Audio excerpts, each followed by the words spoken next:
What is up? How you doing? Welcome back. Thank you for coming by. Hope you're having a great day. Fellow fans of Clash of Clans, it is your host, Galadon, and it is the Town Hall 9 Farm to Max series continued. Now, I had a lot of you talk to me about what you thought I should do with the gem box, and I know I said that I would never ever buy a shovel of obstacles for 500 gems, but we are doing this specifically for Galamom. This is a tribute to Galamom, okay? With this gem box here, we will forever memorialize Galamom, and she loved Clash of Clans, she loved Clash Royale, and so we're going to put the gem box over here off to the side, and just forgive me, you know, hey, there are exceptions to every rule. Remember, never say never, just like Justin Bieber said. Sorry, I can't believe I just referenced Justin Bieber in my episode. Anyway, so the gem box is moved over here, and here's the memorial. For those of you that don't know, we lost Galamom just over 2 years ago to cancer, unfortunately. I know a lot of you guys who are fans of the channel followed it. Maybe you caught some of her live streams with me, which were amazing. There is one episode out there on my channel called For Galamom that's got her in it from one of the live streams that is still my favorite episode of all time. And if you want to check that out, make sure you do. It is really cool to hear her laugh and to hear her love playing Clash. So she played Royale like crazy as well. But so yes, she also, you know what else she loved? She loved sunflowers. We had sunflowers in my backyard growing up as a kid. So I thought that was so cool that Clash has sunflowers. So here we go. P.E.K.K.A statue overlooking the flower beds that are surrounding the gem box dedicated to Galamom. There you go. And then this way we can go ahead and redesign a Town Hall 9 base as it grows and expands, and hopefully eventually reaches a maxed out Town Hall 9. So here we go. It is time to redesign the base. Now, I didn't really take Town Hall 9 seriously with this account. Previously, it was a Town Hall 8 that had just gone to 9. So as you can see, the base is not a typical or really a strong Town Hall 9 base, so it is time to redesign it from the ground up and talk a little bit about base design for all Town Hall levels. It's not going to just apply what we talk about, the 5 tips to building a base to Town Hall 9. It's going to be any Town Hall base. Okay, especially if you're going to be farming. Now, this is more of a farm base as opposed to a war base. I would never suggest pulling a war base from the internet. The idea is you pick something that your opponents aren't going to be able to defeat. But when it comes to a farming base, there are certain bases that are just going to work better than others. Some of the fundamentals. First of all, balance those storages, collectors, drills, and mines around the base. You don't want to let your attacker come in from one direction and take the majority of what they're looking for. Number 2, protect your high-value defenses like the Expos close to the center. You can see I've got those protected, and even the mortars, which provide splash damage, are pretty well protected. They are in the kind of the center of each of those quadrants of the base. And then number 3, protect your Dark Elixir. It is by far your most valuable resource. We've got our Dark Elixir right in the center as well, protected by the Expos. Number 4, lots of enclosures. Use those walls to the best of your ability to create multiple enclosures like this, so that the attacker is going to need a lot of jump spells or a lot of wall breaking to get through. And then number 5, this is unusual. I probably nobody else has ever said this theory, but I know I've talked about it in one episode before. And that is, the majority of attackers are right-handed. Okay, the majority of people in the world are right-handed. Now, if you just take a look at your device for a moment and pretend you're playing Clash of Clans, if you're holding your device and you're attacking with your right hand, if you attack on the left side of somebody else's base, your hand is going to obscure your vision of most of the game. For most people. Now, not everybody attacks like that, but for most people.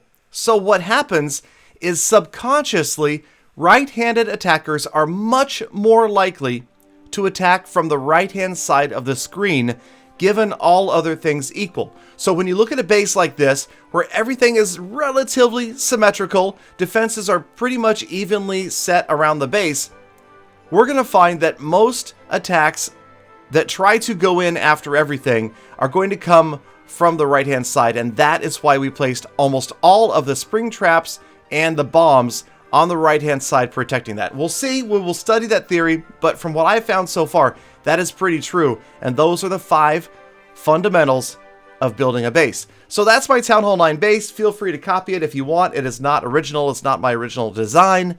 I don't have the time. And actually, if you've got a better idea, if you think that one sucks and you think there's a better one out there, let me know. I would love to check it out. But for now, it's going to fundamentally work. Obviously, we want to upgrade our defenses. And look at these barbs. That looks familiar. Where have I seen that before? I don't know. Anyway. All right, they're going to meet those archers in the camps. And, man, they really outnumber the archers there. But that's okay. So let's move on. Okay, so I'm having a fun so far with Town Hall 9. I gotta say, the amount of loot, the amount of dead bases that I am finding is off the charts. The number of 1 million loot raids that I come across is just, it's crazy. So I'll show you an example right here. Now, here's me, got my Barch army trained up with a couple of wall breakers. We go out, and that's pretty good, okay? But check out this second base we find. That's right, over 2 million in resources for the taking, over 5,000 dark elixir, and these are the times that I really wish I wasn't just barching, okay? Because obviously, we're going to leave a lot of this behind. So yeah, you can see the storages are full as well. So not only are the pumps, drills, and mines stuffed, the storages are stuffed as well, and 2 million in loot, definitely, and let me know down below what raid composition you think I should have brought in order to 3-star this puppy.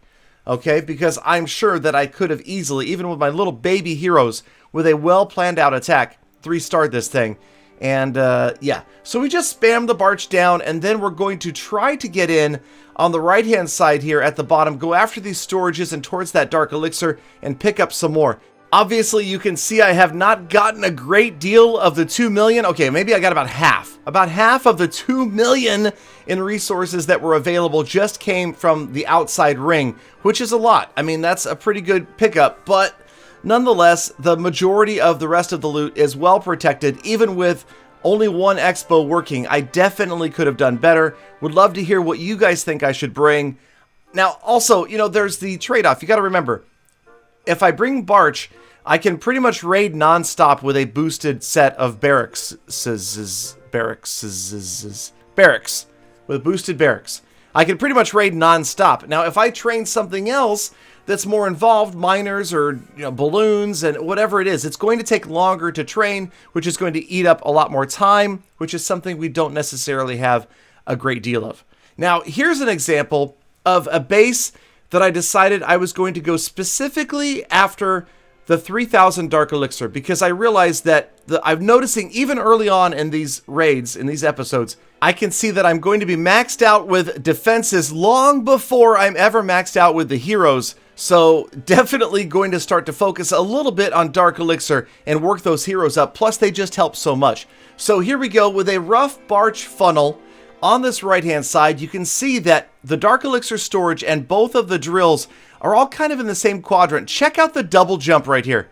That right there is advanced Clash of Clans strategy. If you're wondering, double jump on a set of trees will give you absolutely no advantage over, I mean, yeah, it was dumb. I was trying to, I don't know what I was trying to drop out there. I really don't, but so there go the jump spells.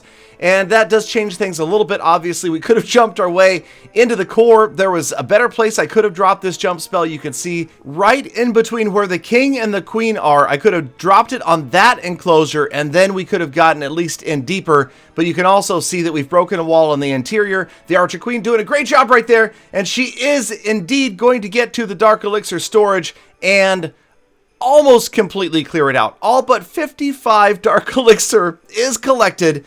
We pick up over 3,000 Dark Elixir in one raid. Now, of course, we did have to use the heroes. We used the clan castle, so it was costly as far as time. The army that's going to have to train up after this is going to take a little bit longer. We use the spells, and then we pick up a little bit of elixir and gold just to try to make that hurt a little bit less.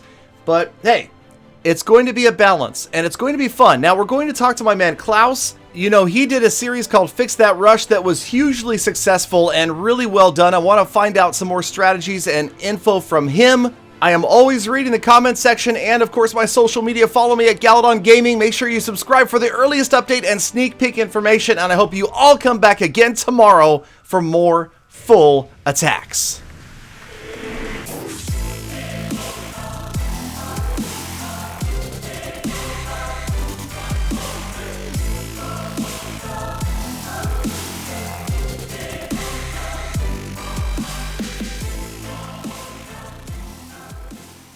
Galadon, what are you waiting for?